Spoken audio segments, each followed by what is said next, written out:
Hurry up! I'm a busy engine, huffed Henry. Goods arrive night and day at the docks. Sometimes Henry and the other engines work so hard that their axles ache. Sir Topham Hatt brought in a new engine to help with the heavy workload. He was long and he had 10 drive wheels. He looked very strong. This is Murdoch. He's going to be pulling freight on the main line. Ahoy, Murdoch! Shouted Salty. Welcome, Murdoch, called Harvey. You're the biggest engine I've ever seen, cried Thomas. You're a chatty lot, Murdoch said quietly. Soon Murdoch was coupled to a long, long line of heavy freight cars. His boiler strained, his wheels started to turn, and the mighty engine chuffed away. Murdoch longed for some peace and quiet. But everywhere he went it was noisy and crowded. At the end of the day, Murdoch was looking forward to a good night's rest. But Salty and Harvey were full of questions. What's the longest train you've ever pulled? Have you worked Marseille? Have you ever crashed? Please, Murdoch chuffed. I want some peace and quiet, and I don't want to share a shed with chatterboxes. No need to be rude, huffed Harvey. We're only being friendly, matey. The next morning, Murdoch collected another long, heavy train.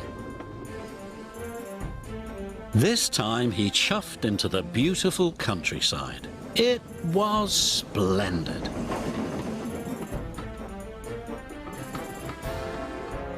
At last he had some peace and quiet.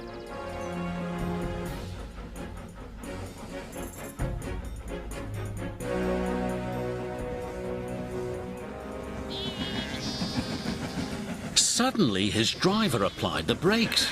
There were sheep on the tracks. The sheep escaped from that field, said the driver, through that broken fence. They tried to chase the sheep back. First this way, and then that way. They tried everything, but nothing worked. We'll never move these sheep by ourselves, complained the fireman. I'll go and phone for help, sighed the driver.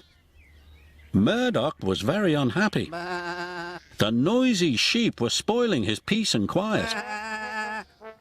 Sir Topham Hatt was enjoying afternoon tea when he got the call. Sheep? He exclaimed loudly. I'll send Toby with the farmer immediately. The sheep were becoming noisier and noisier. Please stop, groaned Murdoch. I'd rather be back with the chatterbox engines. Just then, Toby chuffed into view. Toby, exclaimed Murdoch, we're certainly glad to see you. Before long, the farmer and his dog went to work.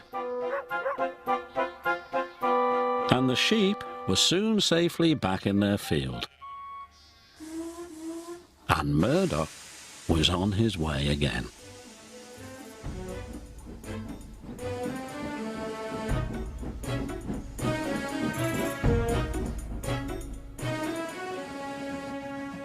That evening, Murdoch parked between Harvey and Salty, but Murdoch spoke first.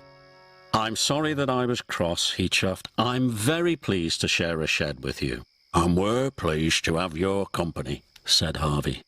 Aye, we are, added Salty. It reminds me of a story.